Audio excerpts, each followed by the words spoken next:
Kemudian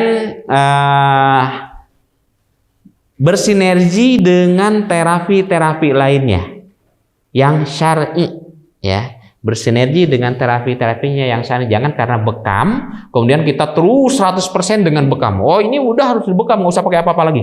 Nah, ya, nggak usah seperti itu. Kenapa? Karena ada sinergi dengan terapi yang lain. Contoh misalkan dengan apa? Dengan ruqyah. Berarti tadi kan diinformasikan ketika ada yang orang dibekam sampai ada yang kesurupan. Dan saya pun mengalami itu. Ya, saya mengalami ketika membekam ada orang kesurupan. Waktu itu keluhan dia itu sering mengalami sakit kepala, Ustaz. Sering mengalami sakit kepala, kemudian karena kita mungkin itu juga ada kesalahan saya tidak menganamnesa dari sejarah kehidupan beliau. Ternyata beliau itu adalah salah seorang penganut ilmu kanuragan. Nah, itu. Ketika dibekam itu reaksi itu. Ya, ketika dibekam reaksi. Akhirnya kita bersihkan, kita copot itu cupingnya, kemudian diruqyah. Selain tadi juga sinergi dengan herbal. Ya. Sinergi dengan herbal. Karena ini herbal ini sangat mendukung untuk memulihkan kondisi tubuh yang rusak. Ya. Karena kan kita tidak hanya sekedar dibekam udah beres, enggak. Karena ada organ kita yang rusak. Ya, ketika seorang sakit itu ada organ yang rusak. Makanya ini bisa disinergikan dengan dengan herbal. Nah, biasanya orang yang setelah berbekam nih, nanti kalau adik-adik buka praktek bekam di rumahnya masing-masing, siapkan aja ini air jahe. Ya, jadi orang setelah dibekam dikasih minum air jahe. Jahe pakai madu, gitu. Itu akan menghangatkan. Itu. Kenapa? Rata-rata orang yang dibekam itu dalam kondisi suhunya dingin. Iya. Jadi makanya ini yang harus adik-adik lakukan. Kemudian selain tadi dengan dengan sinergi dengan herbal, nah ini seorang terapis bekam harus mengawalinya juga dengan terapi totok saraf tadi, totok punggung. Ya, jadi seorang sebelum dibekam nih, kita lumuri dulu dengan minyak, ya, bukan minyak jelantah ya, boleh minyak zaitun. Kalau kita di Atoba itu ada namanya minyak siaga, Ustaz. Itu dirumi dengan minyak. Sebelum dibekam kita kasih relaksasi dengan melakukan totokan-totokan ringan, sehingga ketika saat dibekam itu dalam kondisi si darah udah mulai lancar. Itu ya. Kedua, kondisi pasien tidak kaget. Iya, tidak kaget, ada relaksasinya dulu, terus biar nyaman dulu. Itu untuk melancarkan juga dari peredaran darahnya. Kedua, untuk merelaksasi si pasien sehingga tidak kaget pada saat dibekam, gitu ya. Nah, kemudian memiliki perlengkapan bekam yang memadai. Insya Allah nanti kita akan coba diperkenalkan ya macam-macam alat bekamnya, apa saja yang harus dimiliki oleh adik-adik. Nanti mungkin setelah keluar dari madhab ini pulang ke rumahnya, kalau misalkan mau buka terapi bekam, apa harus yang dibeli, ya itu. Kemudian menjaga amalan, ya, artinya kita senantiasa melaksanakan apa yang diperintahkan oleh Allah dan menjauhi apa yang dilarang oleh Allah. Artinya seorang terapis bekam itu harus orang-orang yang benar-benar bertakwa kepada Allah. Nah, kemudian menjaga, ini untuk seorang terapis juga harus menjaga kesehatan secara rutin. Artinya seorang terapis pun harus dibekam. Jangan ngebekam orang tapi nggak pernah dibekam. Ya, adab dari seorang pembekam itu seperti itu. Ya, adab dari seorang pembekam. Bagaimana kita menjadikan seorang pembekam itu menjadi seorang pembekam yang profesional, orang pembekam yang senantiasa berpegang kepada Al-Quran dan Sunnah, seorang pembekam yang soleh, seorang pembekam yang membuat orang semakin tertarik dengan metode Sunnah ini, ya. Ya, jadi alat bekam itu macam-macam mereknya, ya, mulai yang termurah sampai yang termahal ataupun yang biasa-biasa saja, yang standar sampai yang sudah standar digunakan oleh teman-teman dari pembekam. Ya, jadi banyak sekali. Yang pertama saya perkenalkan ini adalah cuping, kap bekam. Ini cuping, ya, kap bekam. Ini kalau dari produk Samora, punten ya, punten, bukan mau promosi, hanya mungkin karena ada dari setiap produk itu beda-beda, Ustaz. Dari setiap ini ada beda-beda. Kalau dari produk Samora itu ada 5 macam, ya. Ini nomor satunya, ya. Paling besar ini. Paling besar ini. Yang kedua ini nomor 2-nya. Yang kemudian yang ini nomor 3. Ini nomor 4. Dan ini nomor 5. Jadi ukurannya seperti ini kalau kita susun, ya. Ini produk mungkin kalau lebih ini adalah produk premiumnya, ya. Jadi kalau Samora pun ada 2 macam. Ada yang tidak bisa direbus. Nah, ini kenapa saya harus berbicara rebusan? Karena nanti akan sangkut paut dengan masalah sterilisasi, ya. Ada yang tidak bisa direbus, ada yang bisa direbus, ya. Kalau yang seperti ini, yang biru ini bisa direbus. Jadi ini ada 2 macam. Kepalanya di sini. Ya, jadi patokannya ini kepalanya. Yang biru.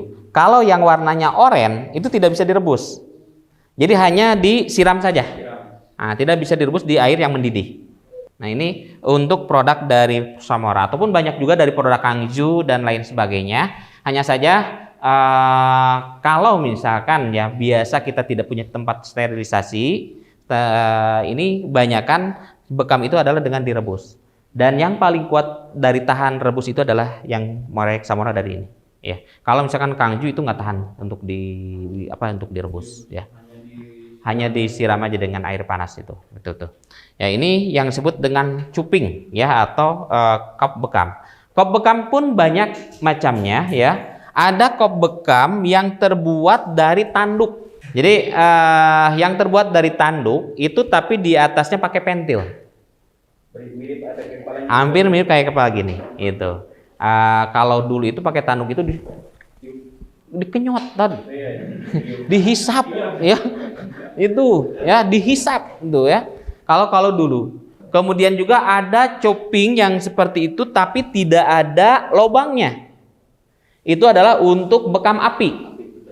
Untuk bekam api. Mungkin kalau dulu di pondok-pondok tradisional nih, Ustaz, ya, santri itu berbekam dengan bekam api seperti itu. Pakai uang, pakai tisu, ya, diminyakin dulu, kemudian dibakar, tutup pakai gelas.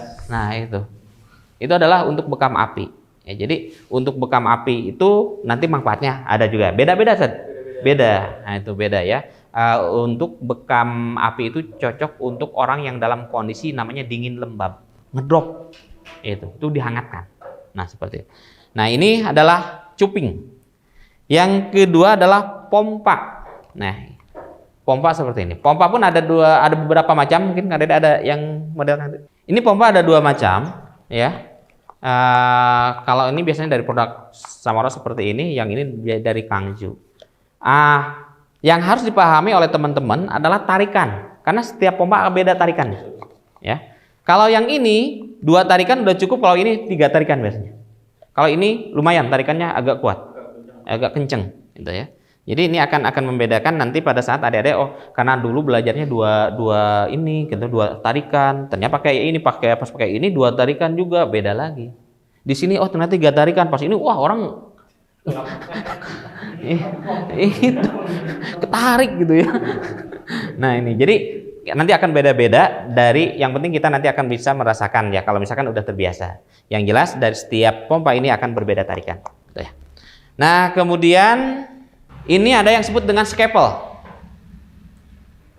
Scalpel, ya. Ini kalau bahasa kita gagang pisau bedah. Ya, namanya scalpel. Gagang pisau bedah. Digunakan hanya untuk kita menggunakan pisau. Ya, jadi pisaunya seperti ini. Ini sama dengan jarum tadi, ada 1 kali pakai. Ini kita buka aja, ya, biar tahu. Ini pisaunya seperti ini. Boleh kalau dicoba juga nggak apa-apa, nggak bakalan sakit, ya, insya Allah. Nah, ini pisaunya seperti ini. Ini yang disebut dengan scalpel atau gagangnya. Cara mudahnya untuk memasukkan pun mudah, ya. Gimana caranya? Di sini ada seperti belah, ya, terbelah. Ini cukup dimasukkan ke sini. Nih, masukkan. Nih, udah. Ya, Untuk menggunakannya tinggal kayak nulis saja ya. Mudah. Nanti kita akan belajar bagaimana menggunakan scalpel, menggunakan lancet juga. Insya Allah ya. Yang penting ada keberanian ya. Pokoknya jangan takut membekam itu. Nah, ini ada lancet. Nah, lancet ini banyak ya, banyak lancet ini, tapi tidak semua lancet bisa digunakan untuk berbekam. Ada lancet yang biasa digunakan untuk misalkan golongan darah. Nah, ini jenis lancetnya yang seperti kalau misalkan mau beli ini, yang seperti ini lancetnya. Ya. Nah, ini adalah perlengkapan pokok ya. Kalau misalkan nggak punya itu nggak bisa bekam. Nah itu. Kalau nggak punya yang tadi itu adalah kita nggak bisa bekam. Yang selanjutnya apa harus dimiliki oleh seorang pembekam? Senantiasa menggunakan masker. Kenapa? Karena pada saat terjadi sedotan, sudah kita nyedot, kemudian si kopnya itu dibuka, itu ada gas yang kotor yang keluar. Kalau terhisap oleh kita, itu justru akan menjadi penyakit untuk diri kita, untuk jadi pembekamnya. Jangan sampai seperti itu, beres ngebekam sakit. Makanya menggunakanlah masker. Kemudian adanya sarung tangan latek. Nah, sarung tangan latek. Sarung tangan latek ini kalau misalkan adik-adik belum terbiasa dalam membekam, ini dua belahnya boleh pakai. Tapi kalau sudah terbiasa cukup nanti di sebelah kiri saja.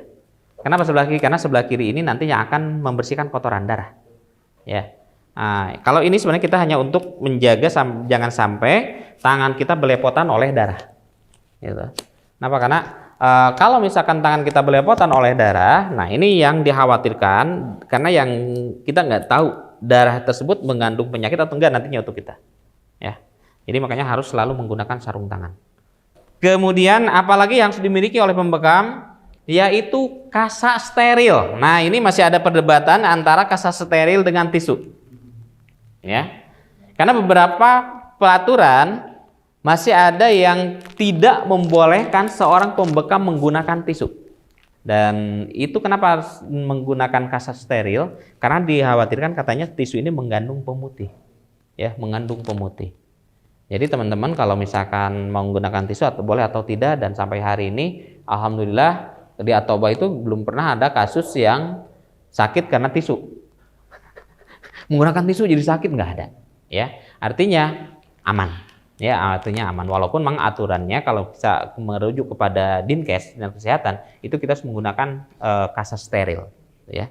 Nah, kemudian apalagi yang harus dimiliki oleh seorang pembekam ketika akan membekam maka harus memiliki benda seperti ini, nampan. Nampannya boleh mau yang plastik, mau yang terbuat dari stainless, silakan saja ya. Yang penting nampan. Intinya adalah untuk memudahkan kita dalam mempersiapkan alat bekam kita. Ya. Kemudian yang selanjutnya adalah siapkan kantong sampah. Ya, kantong sampah. Nanti tidak boleh kita pada saat membekam, main buang aja. Darah udah buang gitu kan. Kemudian juga siapkan juga alat untuk bekas dari alat bekam. Kalau misalkan bisa pakai botol seperti ini, masukin. Kenapa? Karena ini tidak boleh tercecer apalagi sampai terinjak oleh orang. Ya. Terinjak akhirnya terjadi infeksi, itu nggak boleh, ya. Nah, ini pun nanti jarum atau pisau bekas ini pun harus kalau misalkan kita mau ikut pelaturan, ini distorted. Kalau kita sudah terdaftar, ya, ini bisa di-store ke puskesmas untuk dimusnahkan. Karena mereka itu ada alatnya. Iya, dimusnahkan. Kalau kita belum punya ya sudah simpan aja. Yang penting aman, tidak tercecer, gitu ya.